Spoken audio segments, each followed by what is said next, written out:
어머니, 이제 그만 고집 부리세요. 연세도 있으신데 재산 관리는 저희가 해드릴게요.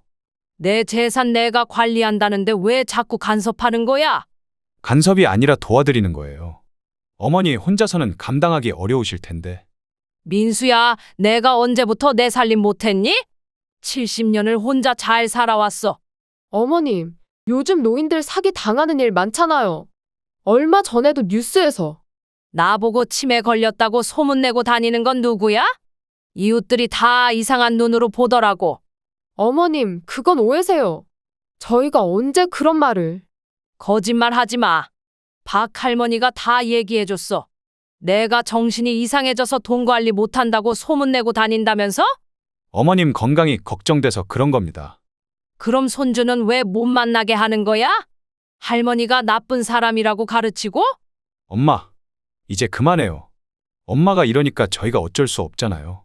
내가 뭘 어떻게 했다고 그래? 내 재산 내가 지키겠다는데? 그 재산이 다 어디서 나온 건데요? 아버지가 돌아가시고 제가 얼마나 고생해서. 네 아버지 재산이야.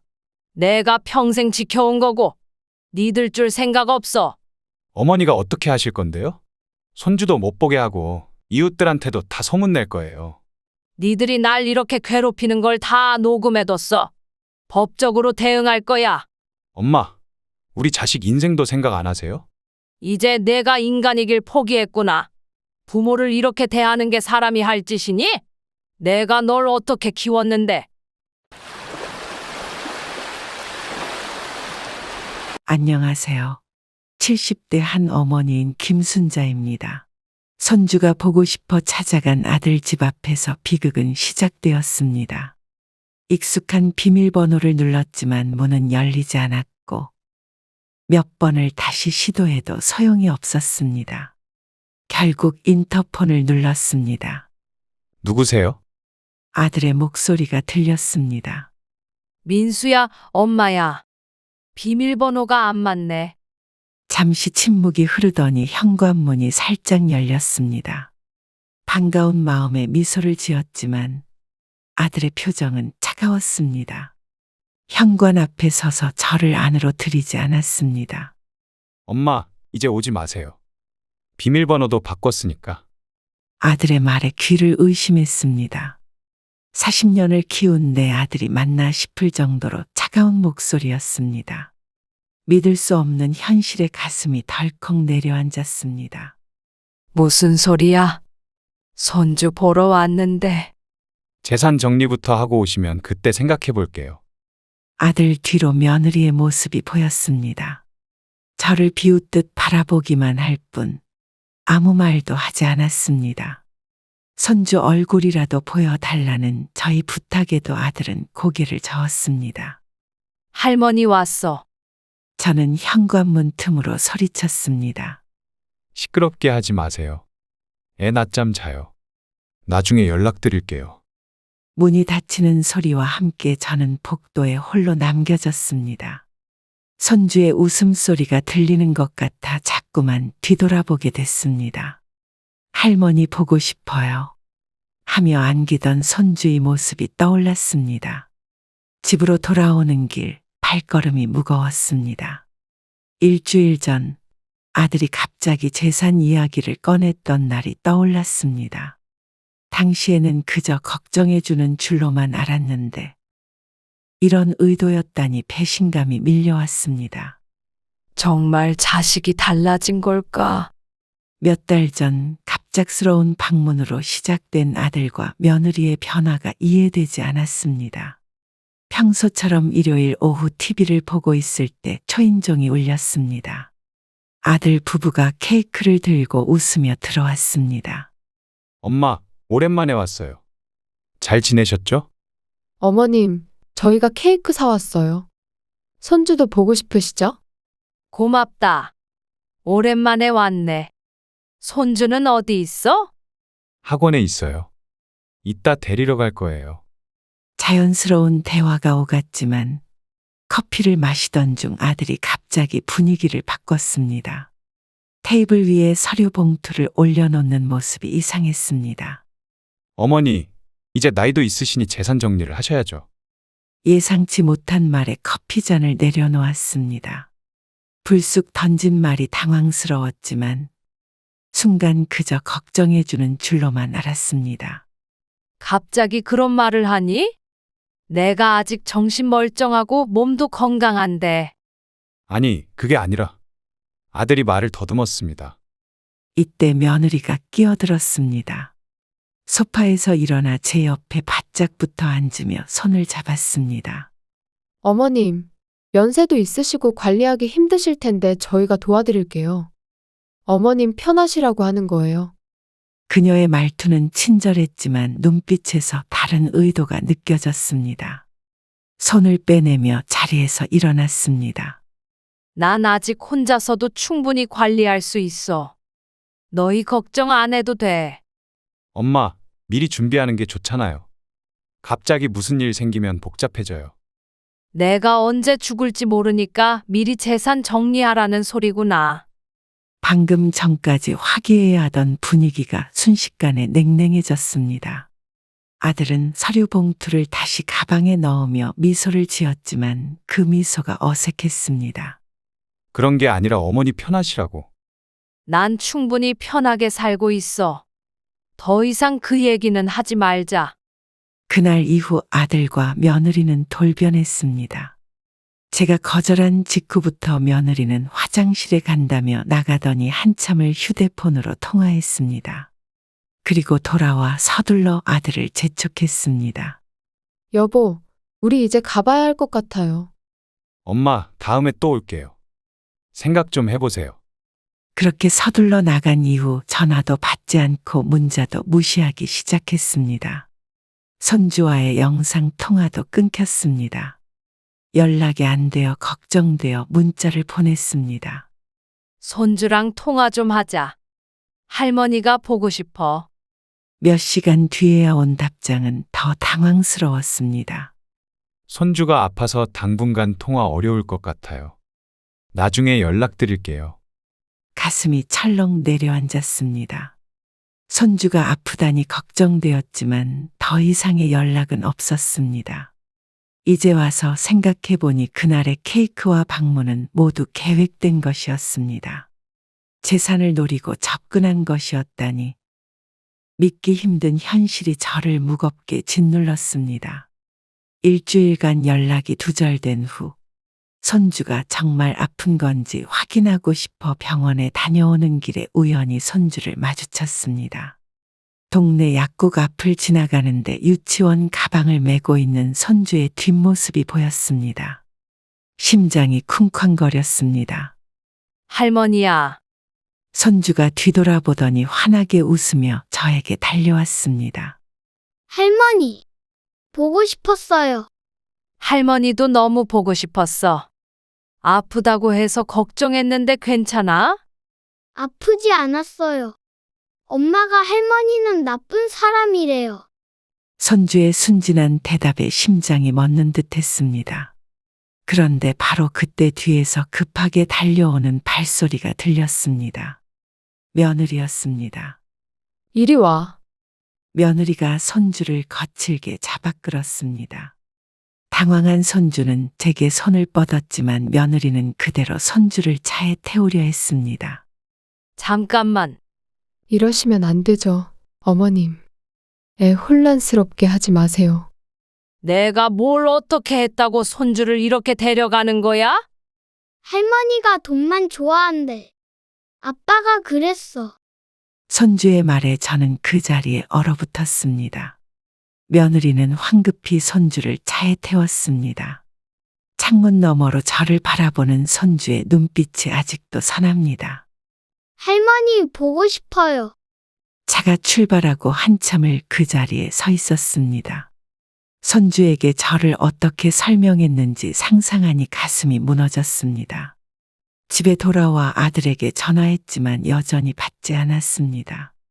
그날 저녁 드디어 아들에게서 문자가 왔습니다. 어머니가 이러시니 저희도 어쩔 수 없네요. 애한테 혼란 주지 마세요. 내가 뭘 어떻게 했다고 그래? 손주를 볼 수도 없게 하다니. 어머니가 재산 문제로 우리를 힘들게 하잖아요. 애가 듣기 안 좋은 얘기 나올까봐 그래요. 내 재산 내가 관리한다는 게 뭐가 문제야? 손주까지 이용하는 거야. 더 이상 답장이 오지 않았습니다. 아침을 깨우는 초인종 소리에 놀라 일어났습니다. 시계를 보니 아직 7시 30분.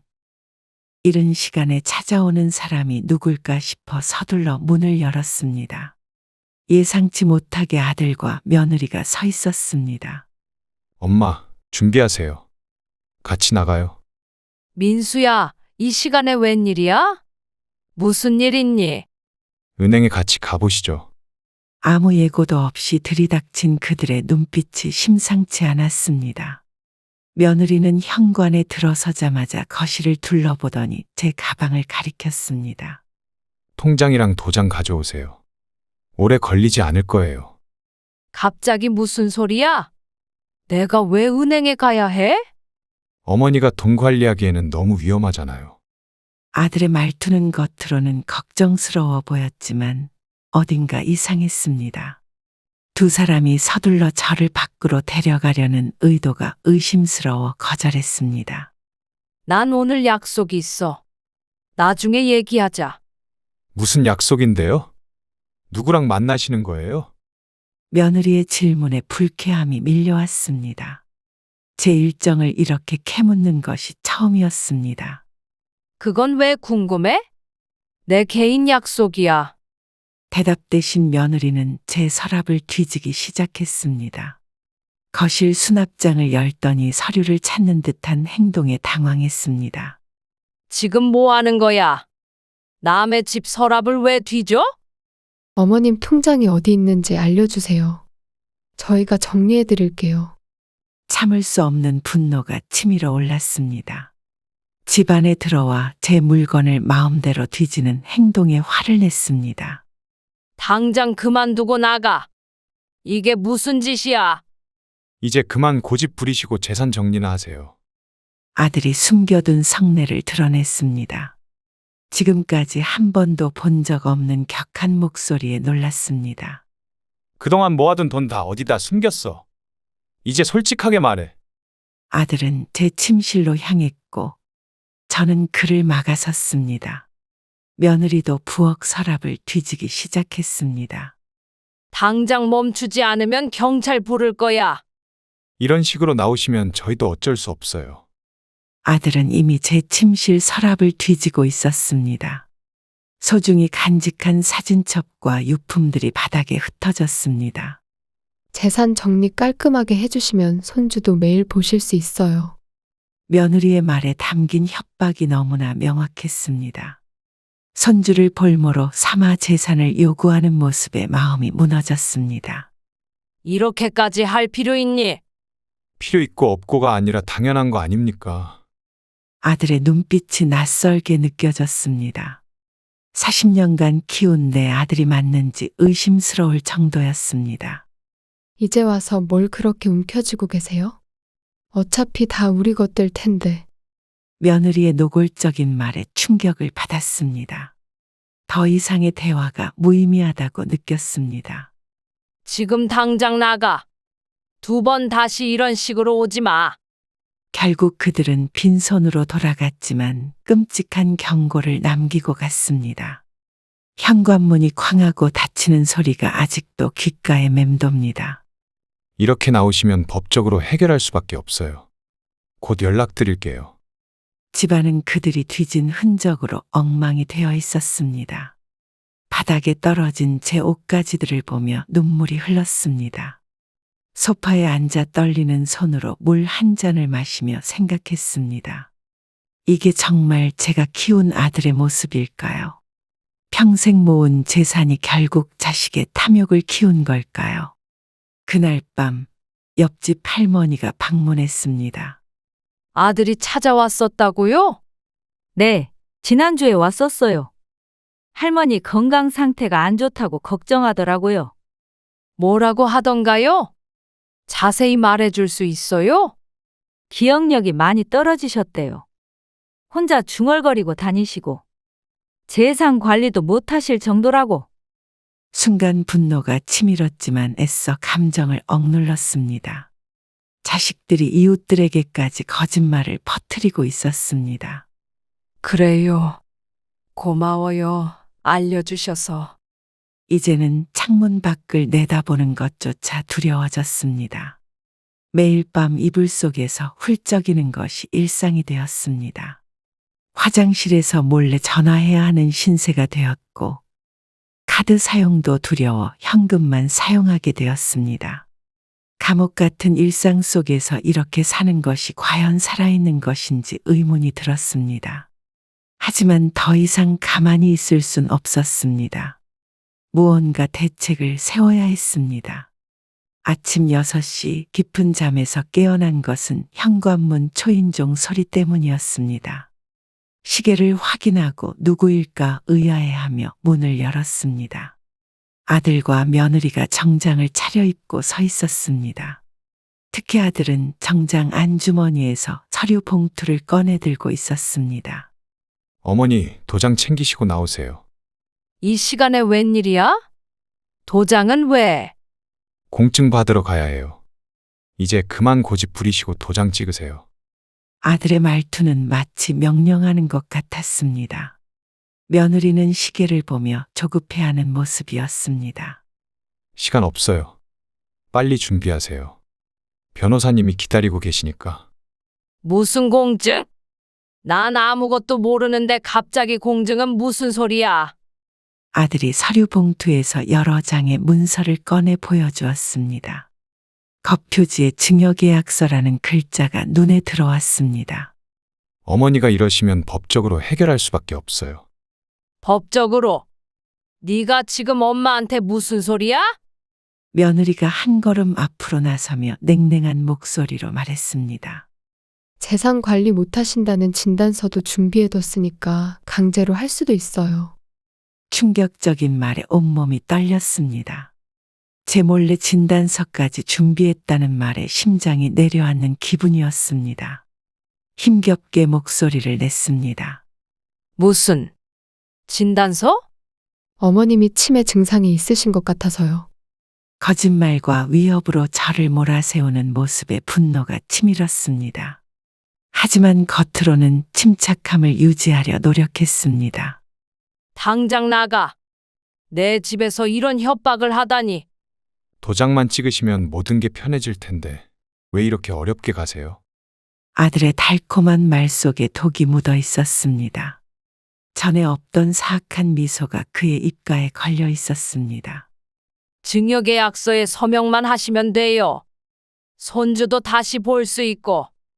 준비해온 서류 뭉치를 제 앞에 놓았습니다. 집과 예금 그리고 모든 재산을 아들 앞으로 넘기는 내용이었습니다. 오늘 안 하면 내일은 더 힘들어질 거예요. 무슨 뜻이야? 어머니가 거부하시면 강제 집행도 가능해요. 법원에 치매 진단서 제출하면. 말도 안 되는 법정 용어를 섞어가며 위협했습니다. 제가 모르는 법률 용어들을 나열하며 겁을 주려는 의도가 분명했습니다. 은행에서도 어머니 자금 관리 의심스럽다고 했어요. 이러시면 요양원 밖에 답이 없어요. 극단적인 위협까지 서슴지 않았습니다. 전화기를 집어들며 단호하게 말했습니다. 당장 나가지 않으면 경찰 부를 거야.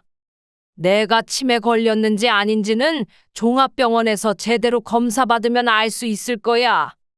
아들이 서류를 거칠게 가방에 넣으며 분노의 찬 목소리로 말했습니다. 후회하게 될 거예요.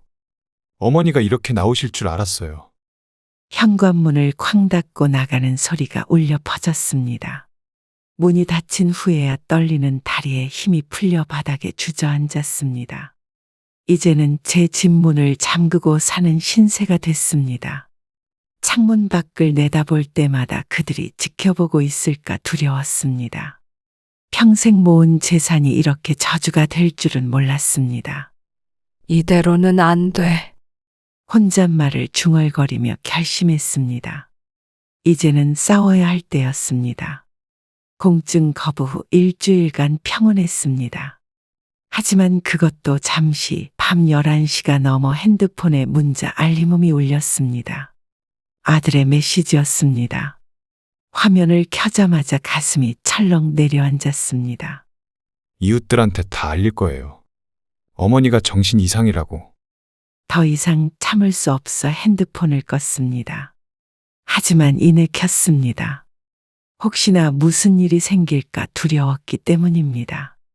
아파트 뒤편 작은 공원 벤치에 이웃집 정 할아버지와 나란히 앉았습니다. 오랜 세월 이웃으로 지내온 그분은 저희 상황을 잘 알고 계셨습니다. 가슴에 쌓인 이야기를 누군가에게 털어놓고 싶어 만남을 청했습니다. 정말 이해가 안 돼요. 제가 뭘 그렇게 잘못했는지. 많이 힘드셨겠네요. 그래도 법정에서 이기셨다니 다행입니다. 이겼다고 하기엔 내 자식인데 어떻게 이럴 수가 있는지 모르겠어요. 정 할아버지는 잠시 생각에 잠기더니 조심스럽게 물으셨습니다. 신뢰가 될지 모르지만 아드님이 그렇게 돈에 집착하는 특별한 이유가 있을까요? 질문에 잠시 생각에 잠겼습니다. 아들의 어린 시절이 떠올랐습니다. 글쎄요. 어려운 시절이 있었죠. 남편이 사업에 실패하고 우리 집이 거의 망했을 때 민수가 초등학교 다닐 때였어요. 힘든 시기였겠네요. 네, 그때는 정말 먹고 살기 바빠서 아이에게 해주고 싶은 것도 잘 못해줬어요. 학원비도 못 대줘서 그 어린 것이 친구들 사이에서 많이 주눅 들어 있었죠. 가슴이 아팠습니다. 오래된 기억들이 하나둘 되살아났습니다. 그런데 사실 더 큰 문제가 있었어요. 민수가 어렸을 때부터 도벽이 있었거든요. 도벽이요? 네, 친구 집에서 물건을 가져오거나 문방구에서 장난감을 훔치기도 했어요. 한 번은 담임 선생님 지갑에서 돈을 훔쳐서 아버지에게 크게 혼난 적이 있었죠. 그날의 기억이 생생했습니다. 남편이 벨트로 아이를 때리던 모습, 울부짖던 아들의 모습이 떠올랐습니다. 그 뒤로는 표면적으로 그런 행동은 안 했지만 늘 무언가를 갖고 싶어 하는 욕심이 컸어요. 좋은 대학 가서 돈 많이 벌겠다고 늘 말했죠. 아이 때 형성된 마음의 상처가 어른이 되어서도 남아있는 건지도 모르겠네요. 정 할아버지의 말씀에 깊이 공감했습니다. 어쩌면 저희 아들은 어린 시절의 결핍과 상처가 평생 따라다녔는지도 모릅니다. 그래도 그게 지금 이런 행동의 변명이 될 순 없겠죠. 부모를 이렇게 대하는 건 물론이죠. 어떤 이유가 있어도 부모에게 그런 행동은 용서받기 어려워요. 하지만 이해하는 것은 마음의 평화를 위해 필요할 수도 있겠네요. 정 할아버지의 말씀에 고개를 끄덕였습니다. 이해와 용서는 다른 것이라는 생각이 들었습니다. 아들의 행동을 이해하려 노력해도 그 상처가 쉽게 아물지는 않을 것 같았습니다. 아들과 며느리의 거짓말과 협박이 계속되는 동안 무엇을 해야 할지 결정하지 못하고 있었습니다. 그때 문득 남편의 오랜 친구 박 회장이 생각났습니다. 법률 사무소를 운영하던 그는 남편과 대학 동창이었고 남편이 세상을 떠난 후에도 가끔 연락을 주고받던 사이였습니다. 용기를 내어 전화를 걸었습니다. 여보세요, 박 회장님. 저 김순자예요. 아, 순자 씨. 오랜만이네요. 잘 지내셨어요? 네. 사실 좀 어려운 일이 있어서요. 시간 괜찮으시면 한번 뵙고 싶은데. 무슨 일인지 모르겠지만 내일 점심시간에 만날까요? 예전에 종로에서 자주 갔던 그 식당으로 올게요. 약속 장소에 도착하자 박 회장은 이미 와서 기다리고 있었습니다. 반갑게 인사를 나눈 후 조용한 자리로 안내받았습니다. 음식이 나오는 동안 어색한 침묵이 흘렀습니다. 그래서 무슨 일인가요? 전화로는 말하기 어려웠던 것 같은데. 사실 우리 아들 이야기예요. 모든 이야기를 털어놓았습니다. 아들과 며느리가 재산을 빼앗으려 하는 일, 손주를 만나지 못하게 하는 것, 그리고 이웃들에게 제가 정신 이상이라는 소문을 퍼뜨린 일까지. 말하는 내내 손수건으로 눈물을 훔쳤습니다. 정말 어떻게 해야 할지 모르겠어요. 경찰에 신고할까도 생각했지만 그래도 내 자식인데. 박 회장은 심각한 표정으로 경청하다가 제 손을 따뜻하게 잡아주었습니다. 너무 걱정 마세요. 젊은 애들이 세상 물정을 몰라서 그러는 거예요. 재산이라는 게 사람 마음을 어지럽히기 마련이죠. 그래도 자식이 부모에게 이럴 수가 있나요? 날마다 협박 문자가 오고 이웃들이 절 피하고. 순자 씨, 지금 필요한 건 법적인 조치예요. 우리 사무실에 노인 권익 보호 전문 변호사가 있어요. 내일 한번 만나보시는 게 어떨까요?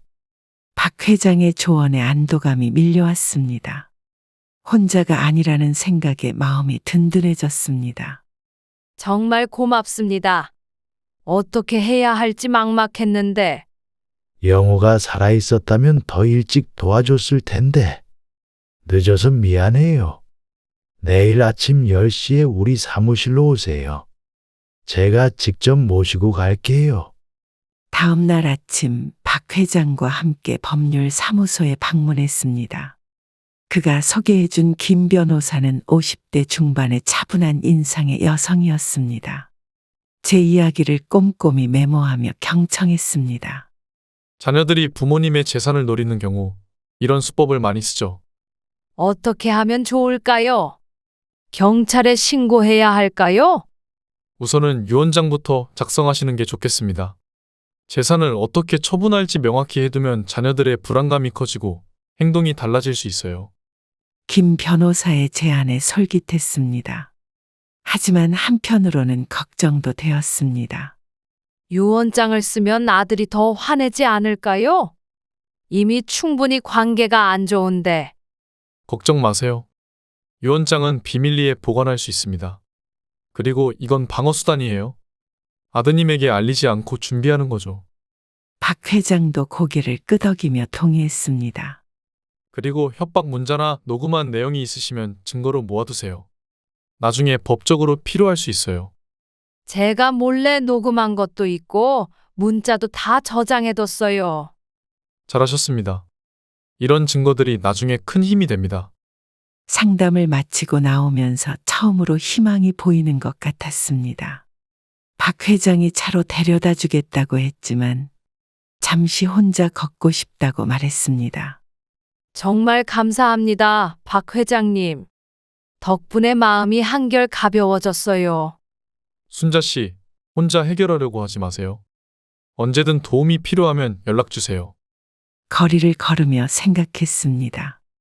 이제 뭔가 할 수 있는 일이 생겼다는 사실만으로도 마음이 든든했습니다. 유언장. 제 마지막 의사를 명확히 밝힐 수 있는 방법이었습니다. 일주일 후 다시 김 변호사를 만나 유언장 작성을 시작했습니다. 모든 재산 목록을 꼼꼼히 정리했고 각각의 처분 방법을 결정했습니다. 아들에게는 얼마나 남기실 생각이세요? 마음 같아서는 한 푼도 남기고 싶지 않습니다. 나머지는 제 노후 준비와 노인 복지 단체에 기부하고 싶어요. 좋은 결정이십니다. 자녀에게 전부 남기는 것보다 의미 있게 사용하시는 게 더 가치 있어요. 유언장 작성을 마치고 공증을 받았습니다.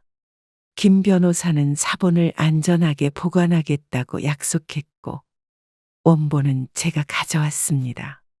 집으로 돌아오는 길에 오랜만에 마음이 편안했습니다. 남편의 사진을 바라보며 미소 지었습니다. 여보, 이제 괜찮아요. 내가 해결할 수 있을 것 같아요. 혼잣말을 중얼거리며 차를 한 잔 마셨습니다. 앞으로도 어려움이 있겠지만 이제는 혼자가 아니라는 사실이 큰 힘이 되었습니다. 이웃집 박 할머니의 전화로 아침 일찍 잠에서 깼습니다. 평소에는 오전에 전화하지 않던 분이라 이상했습니다. 박 할머니의 목소리가 떨리고 있었습니다. 혹시 괜찮으세요? 소문이 너무 안 좋게 돌아서 무슨 소문이요? 어머니가 치매에 걸려서 돈을 막 뿌리고 다닌대요. 동네 사람들이 다 그러던데 충격적인 소문에 잠시 말을 잇지 못했습니다. A동 할머니가 며느리에게 들었다고 했다는 말에 가슴이 내려앉았습니다. 그건 사실이 아니에요. 제가 멀쩡한 거 박 할머니도 알잖아요. 그럼요. 내가 봐도 정상인데 자식들이 왜 그런 소문을 내는지. 전화를 끊고 창밖을 내다보니 단지 내 벤치에 모여 앉은 이웃들이 저를 쳐다보며 수군거리는 것 같았습니다. 오래 살아온 동네에서 이제는 이방인이 된 기분이었습니다. 집으로 돌아오는 길, 평소 친하게 지내던 이웃 김씨 아주머니마저 저를 피해 엘리베이터를 타지 않았습니다. 자식들이 퍼뜨린 거짓말로 평생 살던 동네에서 고립되어 가고 있었습니다. 이제는 장보기도 다른 동네로 가야 했습니다. 매일 아침 커튼 사이로 세상을 바라보는 것만이 외출의 전부가 되었습니다. 복도를 지나가는 이웃들의 수군거림이 들릴 때마다 가슴이 아팠습니다. 아파트 관리소장님이 문을 두드렸습니다. 평소 친절하던 분이었지만 오늘은 표정이 굳어 있었습니다. 할머니, 혹시 도움이 필요하시면 말씀하세요. 아드님이 많이 걱정하시더라고요. 관리소장님도 그런 소문 믿으세요? 제가 이상하게 행동했나요? 아니요, 그건 아닌데. 가족이 걱정하시니 저도 말씀드리는 거예요. 이렇게 고립된 채 얼마나 더 살아야 할까요? 창문으로 보이는 하늘마저 좁게 느껴졌습니다. 불쑥 찾아온 며느리가 현관문을 열자마자 제 약봉지를 들여다보기 시작했습니다. 평소와 다른 행동에 의아했지만 무슨 일인지 물어볼 틈도 없었습니다. 어머니, 약은 이제 제가 보관할게요. 갑자기 왜 그러니? 내가 40년간 혼자 잘 챙겨 먹었는데. 약은 하루에 한 번만 드셔야죠. 2번씩 드시면 위험해요. 내 혈압약은 아침 저녁으로 2번 먹는 약이야. 의사가 그렇게 처방했어. 며느리는 제 말은 듣지도 않고 약봉지를 정리해 가방에 넣었습니다. 무슨 일이 벌어지는지 혼란스러웠습니다. 병원도 바꾸시죠. 이제 여기로 다니셔야 해요. 낯선 병원 명함을 내밀었습니다. 제가 30년 넘게 다녀온 단골 병원을 두고 갑자기 바꾸자는 말에 당황했습니다. 왜 병원을 바꿔? 박 선생님이 내 몸 상태를 제일 잘 아시는데. 약 잘못 드시면 큰일 나니까 저희가 관리할게요. 건강 악화되면 요양원 가셔야 해요. 다시 요양원 협박이 시작됐습니다. 이제는 제 건강까지 무기로 삼아 통제하려는 의도가 분명했습니다. 주치의 선생님께 어머니 상태 다 말씀드렸어요. 건강검진 결과 안 좋다고 하던데. 당황스러웠습니다. 지난주 검진에서는 나이에 비해 건강하다는 칭찬을 들었습니다. 무슨 소리야? 검진 결과 좋다고 했어. 어머니가 잘못 들으신 거예요. 밤에 혼자 계시다 쓰러지시면 어쩌려고 그래요? 불안감을 조성하며 자택 관리를 요구했습니다. 이제 건강이란 이름으로 시작된 통제는 어디까지 이어질지 몰랐습니다. 약값도 많이 드시는데 재산 정리하시고 건강에 신경 쓰세요. 결국 건강을 빌미로 재산을 요구하기 시작했습니다. 더 이상 참을 수 없어 단호하게 말했습니다. 내 약은 내가 알아서 챙길 거야. 더 이상 이런 말 하지 마. 어머니가 이러시면 진짜 법적으로 해결할 수밖에 없어요. 건강 상태로 후견인 신청할 수 있대요. 말을 마치고 며느리는 약봉지를 들고 나가버렸습니다. 혈압약 없이 어떻게 지내야 할지 막막했습니다. 다행히 서랍에 비상용으로 몇 알 남겨둔 약이 있었습니다. 건강이란 이름으로 시작된 통제, 언제쯤 끝이 날까요? 떨리는 손으로 전화번호부를 뒤적이다 마침내 찾은 노인보호 전문기관 번호를 눌렀습니다. 3번의 신호음 끝에 상담원의 목소리가 들렸습니다. 노인보호 전문기관입니다. 무엇을 도와드릴까요? 제가 자식들에게 학대를 당하고 있는 것 같아서요. 네, 천천히 말씀해 주세요. 어떤 일이 있으셨나요? 제가 몰래 녹음해 둔 게 있어요. 자식들이 재산을 빼앗으려고 협박하고 상담원의 차분한 목소리에 용기가 생겼습니다. 그동안 쌓아둔 증거들을 하나씩 설명했습니다. 문자들이 매일 와요. 재산 넘기지 않으면 손주도 못 보게 하고. 그런 문자 내용을 저장해 두셨나요? 네, 다 캡처해 뒀어요. 현관에 달린 CCTV도 있고 그들이 제 방을 뒤진 흔적도 있어요. 상담원은 제 말을 꼼꼼히 메모하면서 조언해 주었습니다. 법적 도움을 받을 수 있는 방법과 증거 수집 요령을 알려주었습니다. 통장 거래 내역도 다 복사해 뒀어요. 강제로 은행에 데려가려고 했거든요. 아주 잘하셨습니다. 혹시 주변에 이런 상황을 목격한 이웃분들이 계신가요? 네, 이웃들이 다 목격자예요. 문제는 아들이 거짓 소문을 퍼뜨려서. 그날 이후 몰래 법률 상담을 받기 시작했습니다. 변호사를 만나기 위해 쇼핑 가는 척하고 나갔습니다. 변호사님, 제가 당한 걸 다 말씀드릴게요. 할머니, 걱정 마세요. 이런 경우 법적으로 충분히 보호받으실 수 있습니다. 변호사의 말에 조금씩 희망이 생겼습니다. 제 인생을 되찾을 수 있다는 가능성이 보였습니다. 이웃분들이 증인이 되어 주실 수 있을까요? 물론이죠. 특히 경비원이나 관리소장님 같은 분들의 증언이 큰 도움이 됩니다. 진짜 의사 선생님을 찾아가 정신 감정도 받았습니다. 선생님, 이 진단서가 제 삶을 구할 것 같아요. 걱정 마세요. 할머니는 정신적으로 아무 문제 없으십니다. 법원에도 제가 직접 증언할 수 있어요. 도움의 손길이 하나둘 늘어났습니다. 몰래 녹음한 대화와 문자 메시지들, 이웃들의 증언, 병원 진단서까지 모든 증거가 모였습니다. 이제 드디어 대응할 준비가 됐습니다. 변호사 사무실에서 떨리는 마음으로 고소장에 서명했습니다. 모든 증거를 정리한 서류 뭉치가 변호사 앞에 놓여 있었습니다. 그동안 제가 당한 일들을 법적으로 대응하는 순간이었습니다. 이런 협박 문자들이 증거가 되나요? 충분합니다. 수백 통의 메시지가 명백한 증거예요. 특히 재산을 요구하는 내용들이 불법입니다. 녹음해둔 협박도 있어요. 집에 들어와 서랍을 뒤지고. 법정에서 아주 강력한 증거가 될 겁니다. 걱정 마세요. 변호사는 수집된 증거들을 꼼꼼히 검토한 후 고개를 끄덕였습니다. 최대한 빠르게 법적 절차를 진행하겠다고 약속했습니다. 이제 법원에 접수하면 됩니다. 소송이 시작되면 자녀분들에게 통보가 갈 거예요. 그럼 아들이 알게 되나요? 당연히 알게 됩니다. 더 이상 숨길 필요가 없어요. 이제는 당당하게 맞서야 할 때입니다. 용기가 생겼습니다. 그동안 숨어서 눈물만 흘리던 제가 이제는 당당하게 맞설 수 있다는 사실이 믿기지 않았습니다. 손해배상도 청구하실 수 있습니다. 정신적 피해에 대한 보상이 가능해요. 검찰에도 고발장을 제출하겠습니다. 노인학대는 형사처벌 대상이니까요. 변호사님의 단호한 말씀에 용기가 생겼습니다.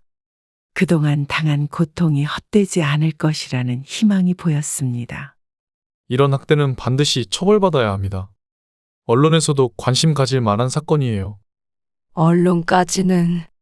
어머님, 자식들이 어머님을 생각했나요? 사회적 경종을 울릴 필요가 있습니다. 변호사의 말에 고개를 끄덕였습니다. 이제 더는 두려워하지 않기로 했습니다. 법의 보호를 받을 수 있다는 것을 알게 된 순간 그동안 움츠러들었던 마음이 조금씩 펴지는 것을 느꼈습니다. 다음 주에 첫 재판이 시작됩니다. 꼭 승소하실 겁니다. 정말 감사합니다. 이제 희망이 보이네요. 사무실을 나오며 깊은 숨을 들이마셨습니다. 오랜만에 마음이 가벼워진 기분이었습니다. 자식들이 제가 이런 용기를 낼 줄은 몰랐을 것입니다. 이제 당당하게 맞서 싸울 준비가 됐습니다. 고소장을 제출한 다음 날, 아파트 경비 아저씨가 먼저 다가와 조심스럽게 말을 건넸습니다. 복도에서 마주친 그의 표정은 평소와 달리 진지했습니다. 할머니, 저희가 다 봤어요. 걱정 마세요. 무슨 말씀이신지. 아드님이 협박하는 거예요. 법적으로 도와드리고 싶어요. 경비 아저씨의 갑작스러운 지지에 놀랐습니다. 그동안 이웃들이 뒷말을 하는 줄만 알았는데 사실은 제 상황을 지켜보고 있었던 것입니다. 정말요? 증인이 되어 주실 수 있나요? 당연하죠. 그날 상황 제가 다 지켜봤어요. 녹화본도 따로 백업해뒀습니다. 감사함의 말을 잊지 못했습니다. 그런데 그뿐만이 아니었습니다. 옆집 할머니도 찾아와 손을 꼭 잡아주었습니다. 저도 그 아들 며느리가 어떻게 행동했는지 다 봤어요. 법정에 서서 말할 수 있어요. 고마워요. 정말. 그래도 도와드리기로 했어요. 노인들끼리 서로 도와야죠. 감사함에 눈물이 맺혔습니다. 친간 이웃들도 한마음으로 뭉쳤습니다. 관리사무소 소장님이 직접 찾아와 제게 격려의 말을 전했습니다. CCTV 영상 보관해뒀습니다. 법원에서 요청하면 언제든 제출할게요. 정말 감사합니다. 제가 미쳤다고 소문내던데. 할머니 정상인 거 다 알아요. 오히려 자식들이 이상했죠. 마트에서도 늘 정상적으로 장을 보는 모습을 봤다는 동네 상인들, 은행에서도 거래 내역을 정리해 준다는 단골 은행 직원까지 모두가 제게 손을 내밀었습니다. 우리가 할머니 지켜드릴게요. 혼자가 아니에요.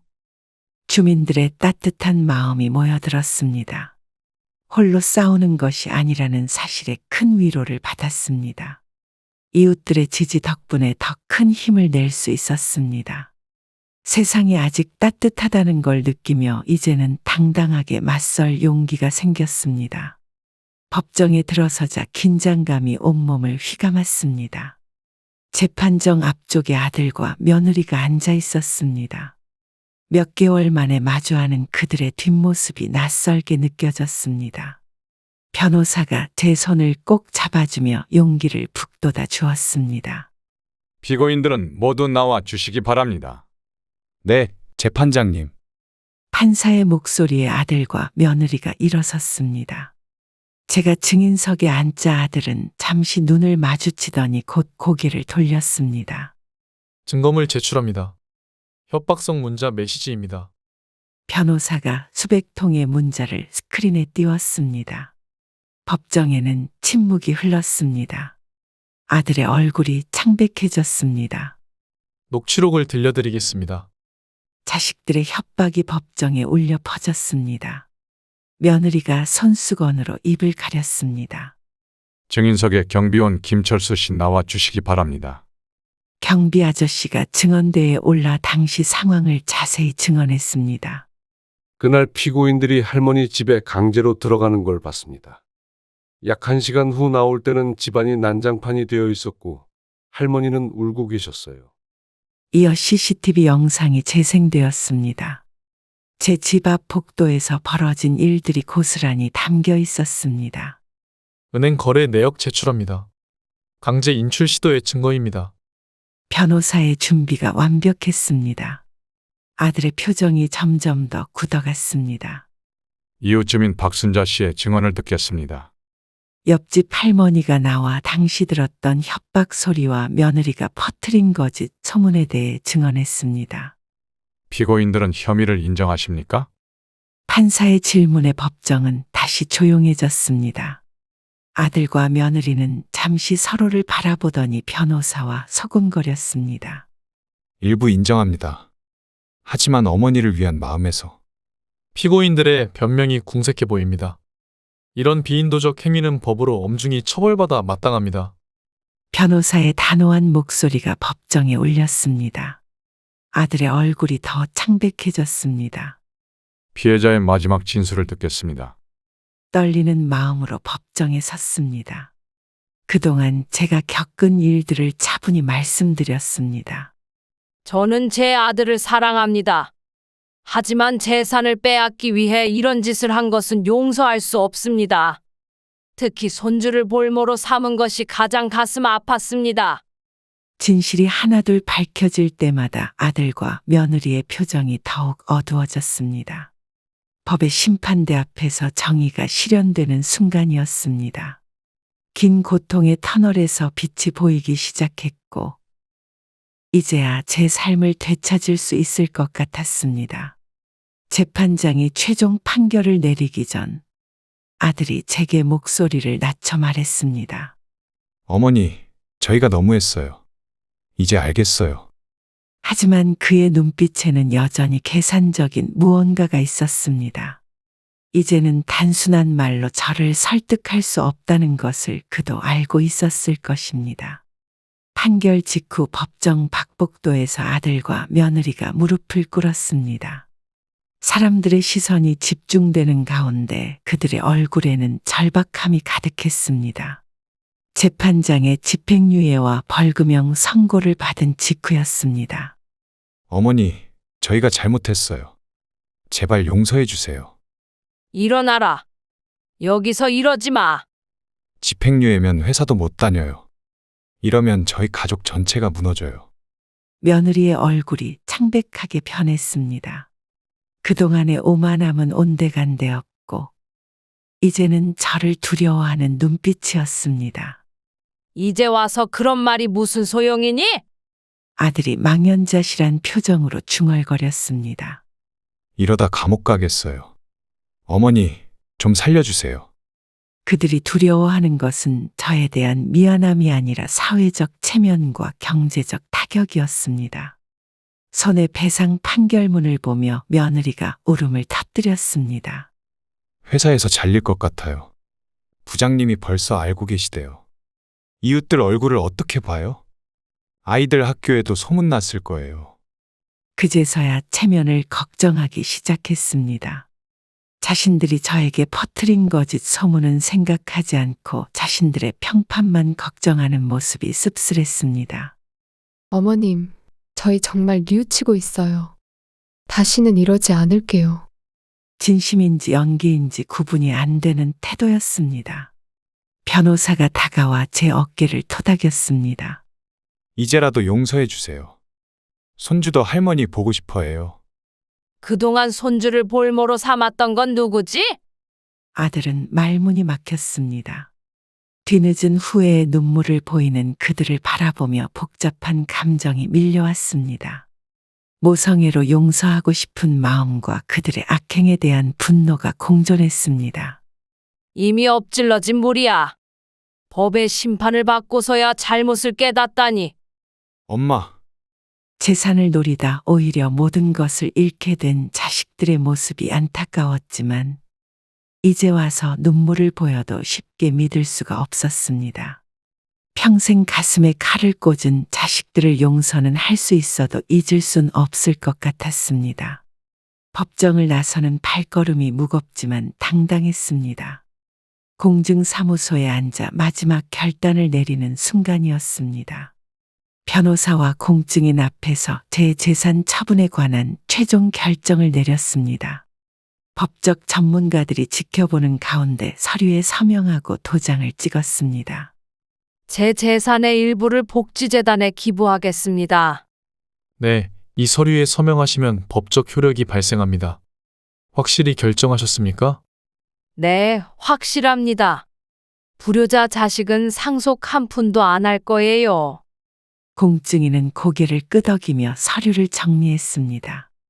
상속 제한 절차를 밟는 것이 쉬운 결정은 아니었지만 이것이 제가 선택한 마지막 결단이었습니다. 이 기부금은 어떤 용도로 사용되길 원하십니까?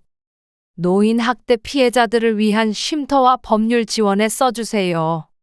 법적 서류 작업이 모두 끝난 후 자식들에게 이 사실을 알리는 자리가 마련되었습니다. 아들과 며느리의 얼굴이 하얗게 변했습니다. 어머니, 이게 무슨 짓이에요? 저희 앞으로 상속하신다고 하셨잖아요. 그건 네가 협박해서 말하게 한 거지. 이제 내 마음대로 결정했어. 며느리는 충격으로 제대로 말을 잇지 못했습니다. 상속 포기각서에 서명해야 한다는 사실에 두 사람 모두 당황했습니다. 복지관 건립에 제 재산의 일부를 쓰기로 했어요. 같은 아픔을 겪는 분들을 돕고 싶었어. 자식들은 자신들이 저지른 행동을 잊은 듯 했습니다. 이제 돈만 바라보던 그들의 허망한 표정이 오히려 제게 평화를 가져다 주었습니다. 아들의 얼굴에 분노가 스쳤다가 이내 체념한 표정으로 바뀌었습니다. 이제는 돌이킬 수 없다는 것을 깨달은 것 같았습니다. 엄마, 한 번만 더 생각해봐요. 우리가 잘못했지만 요양원에 큰 금액을 기부했어. 내가 지낼 곳도 마련했으니 걱정하지 마. 자식들 주변에서도 다들 등을 돌리기 시작했습니다. 회사에서도 그들의 악행이 알려져 비참한 상황에 놓였다고 했습니다. 평생 모은 재산이 좋은 곳에 쓰인다고 생각하니 마음이 홀가분해졌습니다. 이제 제 인생의 새 장이 시작되는 것 같았습니다. 이런 아픔을 겪고 계신 어르신들께 꼭 말씀드리고 싶습니다. 혼자서 고통을 견디지 마세요. 저처럼 자식에게 상처받거나 어려움에 처하셨다면 주저하지 말고 도움을 청하십시오. 가까운 동사무소나 복지관, 노인보호 전문기관에서 여러분의 손을 잡아줄 준비가 되어 있습니다. 저는 용기를 내어 도움을 청했고 그것이 제 인생을 되찾는 첫걸음이었습니다. 여러분도 혼자가 아니라는 것을 기억하세요. 언제나 곁에서 도와줄 이웃과 기관이 있습니다. 용기를 내어 손을 내밀면 반드시 누군가 그 손을 잡아줄 것입니다. 그럼 오늘도 행복한 하루 되시길 바랍니다. 감사합니다.